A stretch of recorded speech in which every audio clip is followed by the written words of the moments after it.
حضور دعا کر رہے ہیں، اے اللہ ایک شیر عطا کر دیا ہے، ایک اور شیر عطا کر دے اسلام کو، اسلام مضبوط اور قوی ہو جائے گا۔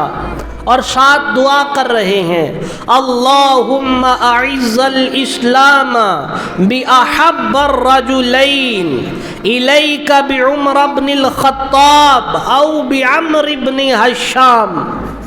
اے اللہ اسلام کو عزت دے ان دو بندوں میں سے جو تجھے پسند ہو اس کے ساتھ، اسلام کو عزت دے دے اے اللہ، یا عمر بن خطاب کے ذریعے یا عمر بن ہشام کے ذریعے۔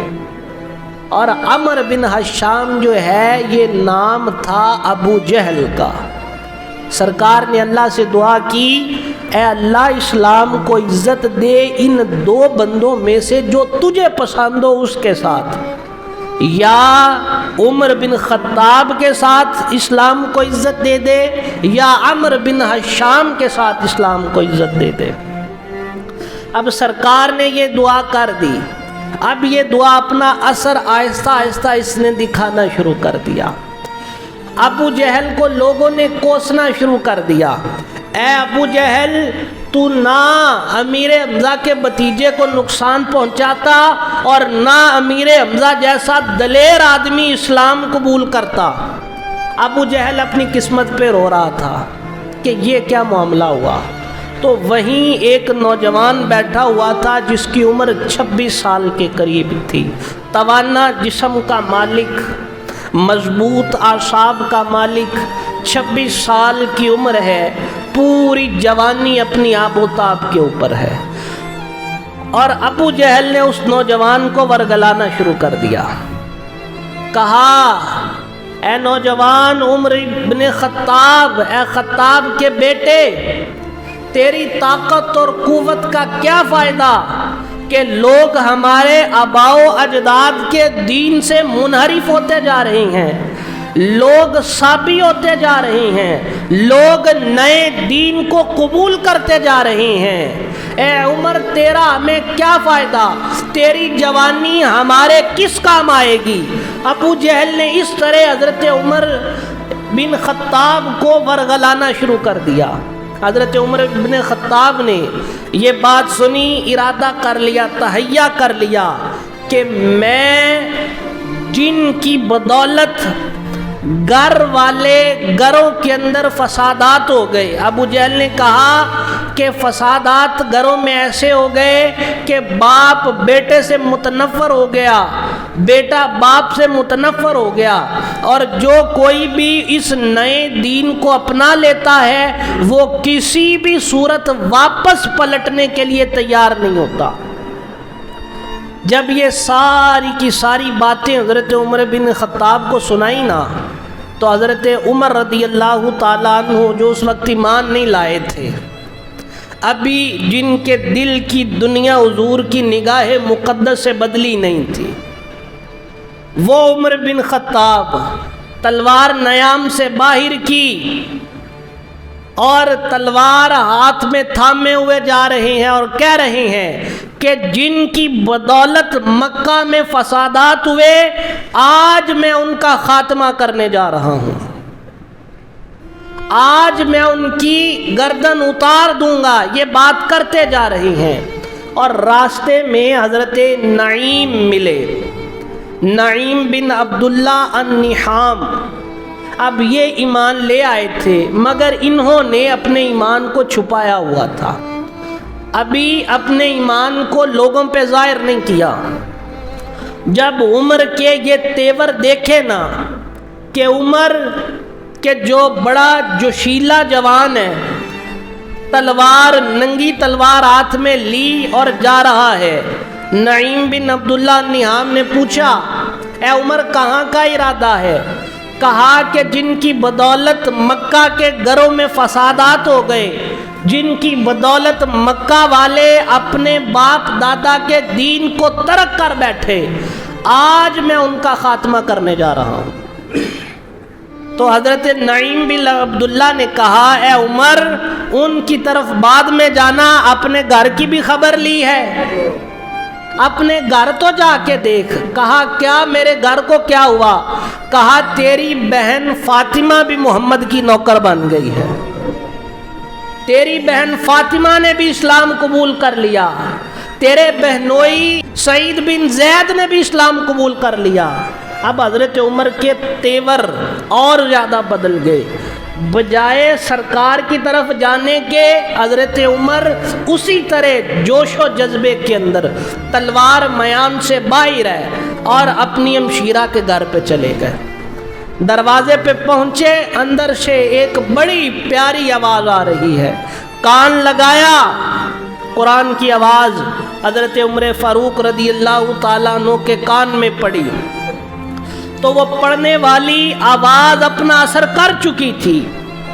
قرآن کی یہ تاثیر کہ ایمان والا ہو، کہ دل کے اندر کوئی کھوٹ موجود نہ ہو، دل صاف اور ستھرا ہو، تو قرآن کان سے دل تک اترنے کے لیے، کان سے دل تک اثر کرنے میں دیر نہیں لگاتا۔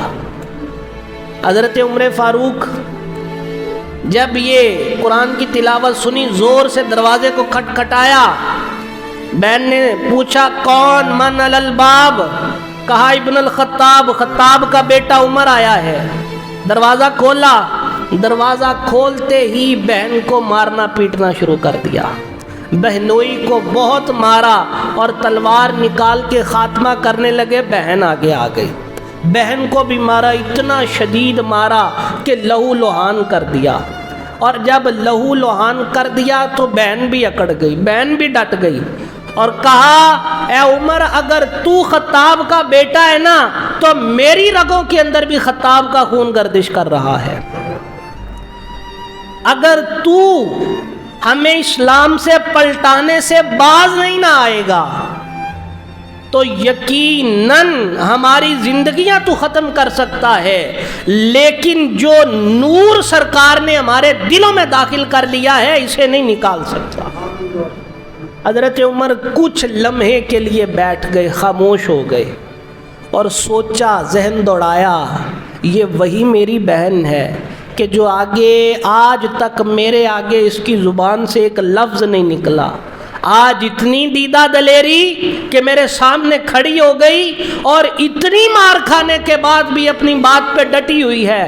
میں دیکھوں تو صحیح کون سی چیز نے اس کے دل پہ اثر کر رکھا ہے، کہ کون سی چیز نے اس کے دل پہ اتنا گہرا اثر کر دیا کہ اب یہ کسی اور اثر کو قبول ہی نہیں کرنا چاہتی۔ کہا کیا تلاوت کر رہی تھی؟ کہا قرآن کی تلاوت کر رہی تھی، تو کچھ تختی کے اوپر نا سورہ طٰہٰ کی کچھ آیتیں لکھی ہوئی تھی، اور ایک روایت میں یہ بھی آتا ہے کہ آیتیں لکھی ہوئی تھی سبح للہ ما فی السماوات وما فی الارض، کہ زمین و آسمان کے اندر ہر چیز جو ہے وہ اپنے رب کی تسبیح کر رہی ہے۔ حضرت عمر فاروق نے کہا مجھے دکھاؤ، کہا پہلے غسل کر۔ حضرت عمر فاروق رضی اللہ تعالیٰ عنہ نے غسل کیا، اور جب یہ آیت سامنے رکھ کے پڑھی نا سبح للہ ما فی السماوات وما فی الارض، اور رونا شروع کر دیا۔ کہا زمین و آسمان کی ہر چیز اپنے رب کا ذکر کرتی ہے، اور اے عمر تو کیا کرتا ہے؟ فوراً کہا کہ جس ہستی نے تمہارے دلوں کی دنیا کو بدل دیا ہے، مجھے بھی اس پاک ہستی کے پاس لے چلو۔ حضرت عمر فاروق رضی اللہ تعالیٰ عنہ کو آپ کی بہن اور آپ کے بہنوئی حضرت سعید بن زید سرکار کی بارگاہ میں لے کے آئے، اور اسی طرح حال وہی ہے عمر کا کہ گلے کے اندر تلوار لٹک رہی ہے۔ دار ارقم میں گئے اور جا کے دروازے پہ دستک دی، دروازے پہ دستک دی تو دروازے کی کواڑ سے صحابہ نے دیکھا کہ عمر آیا ہے، جشیلا جوان ہے، اور میان سے تلوار باہر نکلی ہوئی گلے میں لٹک رہی ہے۔ تو حضرت امیر حمزہ بھی وہاں موجود ہیں. صحابہ دروازہ کھولنے سے کترا رہے ہیں. حضرت امیر حمزہ حضور کے چچا فرمانے لگے آنے دو عمر کو, اگر کسی بد ارادے کے ساتھ آئے گا تو میں رسول اللہ کا محافظ بن کر اسی کی تلوار اس سے چھین کر عمر کو یہی قتل کر دوں گا. حضرت امیر حمزہ اتنے دلیر آدمی تھے اور آپ کی بہادری کے بڑے چرچے مشہور تھے.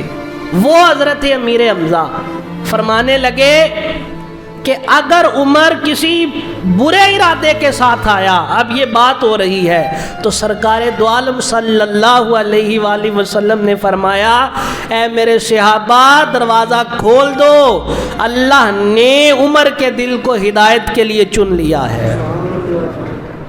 حضرت عمر فاروق رضی اللہ تعالیٰ عنہ اندر آئے اور ایسے آئے کہ دونوں بازوؤں سے صحابہ نے پکڑا ہوا ہے اور آئے آ کے سرکار کے قدموں میں ڈھیر ہو گئے.